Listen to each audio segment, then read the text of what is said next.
Actually, I haven't featured Goblin Swordsmen in the replays very much because they're literally the same as what the old Goblins were. They just aesthetically look different. But here we've got Anti-Kaiju here. Yeah, 5 of them up front against the Wood Elves. Let's see what else he's got. He's got some Squig Herds here, some Archers as well. Nice wide army with a River Troll Hag and a Goblin War Boss. He's also got some Black Orcs in the back. Very interesting choice against the Wood Elves, but maybe needed given their propensity to bring trees lately, especially Durthu, which I do see over there. We've also got some Orc Border with Biggins to round things out. As for the trees coming alive, we've got Dryads as a front line. Looks like Durthu and some Wild Riders, including the Regiment of Renown, some Swift Shiver Shards, and that's basically it. Waystalker here as well for some Arrows of Kurnos, which we saw opening. In the opening there, but there you go.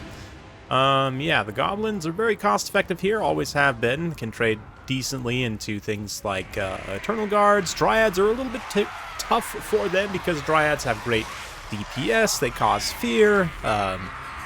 Yeah, a little bit of armor and physical resistance means it's a pretty bad trade. But, I mean, they are just Goblins after all. They're kind of meant to be meat shields, so it's fine. Durthu charging in here, probably going to get a nice tear route, but at least they can hold long enough for the Squigs to arrive and help equalize things a little bit there. Squigs in the front line plus Goblins, classic combination here. Will be working very well together as the Squigs kind of saturate through and immediately start getting attacks. You can see both units kind of fighting side by side on top of each other. We see the Wild Riders now countercharging in, so both players escalating significantly. But these Wild Riders here are going to suffer pretty badly in this engagement. They kind of throw themselves in here to try and pin these cavalry down, I guess, so the Swift Shiver Shards can dump in as much ammo as possible during this time. Nice side charge here from the Wild Hunters of Kurnos as well, but it's a pretty expensive unit to be sacrificing in such a manner. But still, the net result is pretty good value on these Boar Boy Biggins, as Durthu's able to bust through the front line, quickly envelop these Night Goblin Archers here as well, while being popped as the Orcs and Goblins counterattack. The Boar Boy Biggins here impacting Dryads nicely with that WA active. We'll get a nice power spike, be able to do a lot of damage, but Flock of Doom definitely devastating this wide army here. It's definitely an overperforming spell, has been for a little bit, but very good and cost-effective against multiple multi-model units like this. And just spam it around and really try and saturate as much damage as possible. But speaking of damage, the Wood Elf front line here, the Dryads have taken it, and they are starting to evaporate here, starting to rout in a lot of situations. Pretty much all have routed except for a couple here. But Wild Riders still attacking the flanks, kind of tangling with Goblins, and Orc Boar Boy Biggins has been, again, pretty much a wash. The Wild Hunters of Kurnos are doing quite well right now, but it looks like they might be rear charged by this unit of Boar Boys. We'll see if they're actually able to make contact, though. The Swift Shiver Shards getting some nice hits there on the Biggins, but the Black Orcs here so far have basically been untouched. I mean, it's not like the Wood Elves have really given an engagement to them, but they really, haven't been targeted by the Swift Shiver Shards at all. I guess Black Orcs not really seeing them as a threat. The Wood Elves just allocating their resources elsewhere, which is pretty interesting.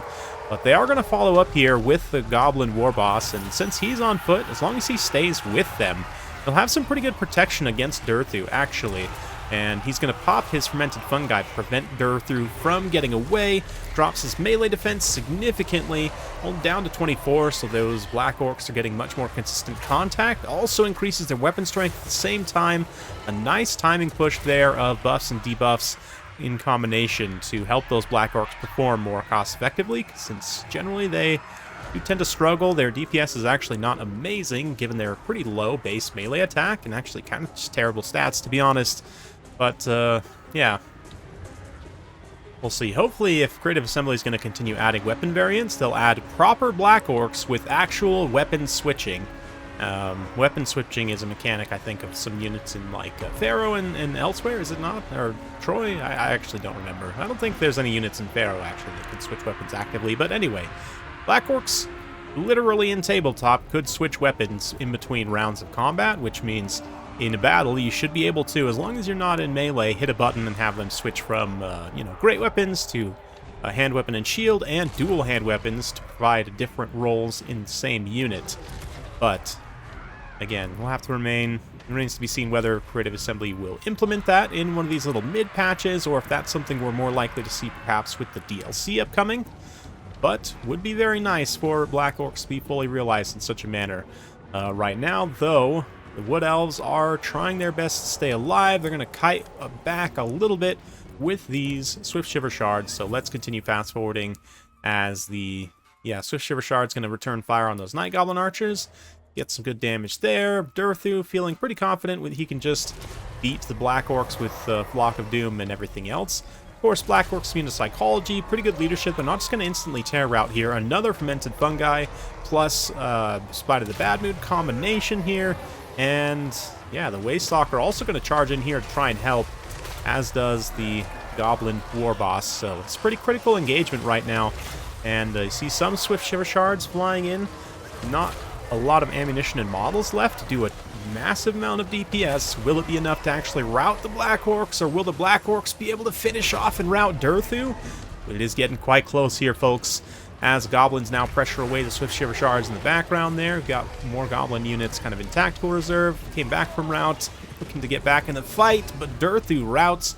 Critically, the Night Goblin War Boss able to get a few attacks in here, even though the Waystalkers... Yeah, the Warstalker. That's actually kind of a cooler name, to be honest, but... The Waystalker is, was getting some attacks in there. Looks like he got maybe Tormentor sorted to get zoned out of that pursuit, but of course with his bow can keep firing into the back of the Night Goblin War Boss, but they do manage to fully fell Durthu. Will it end up actually winning the battle? That's a big question right now. I mean, these Swift Shiver Shards are pretty much out of ammunition. There's quite a few goblins left over here, but the War Boss, he goes down to the Waystalker. That could be decisive for the leadership of the Greenskins. You see with him routing there a huge dent in the balance of power in the Wood Elves' favor.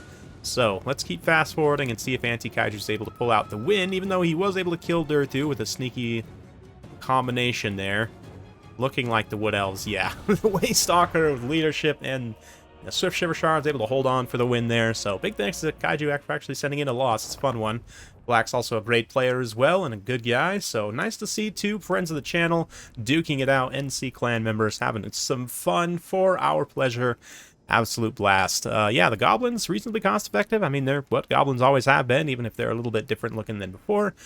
Black Orcs actually like being cost effective against the Wood Elves is very interesting. I do like the pick. Black probably could have had a little bit more target priority earlier on in battle. It's hard to say, you know, he did a really great job of taking out the mobility and really prioritizing taking out the threats to the Deepwood scouts, right? But then, yeah, I mean, the Black Orcs obviously being able to take out Durthu, it's not like Black lost the battle, but still, maybe he'd been able to preserve Durthu if he had put a little bit of shots in earlier on the Black Orcs. Hard to say. But, yeah, overall, Black does a really great job here kind of stabilizing. And the Waystalker gets some really nice value, like karate chopping, especially the Lord in the back of the head. Pretty awesome there. Swift Shiver Shards all get great value. Durthu over 2,000.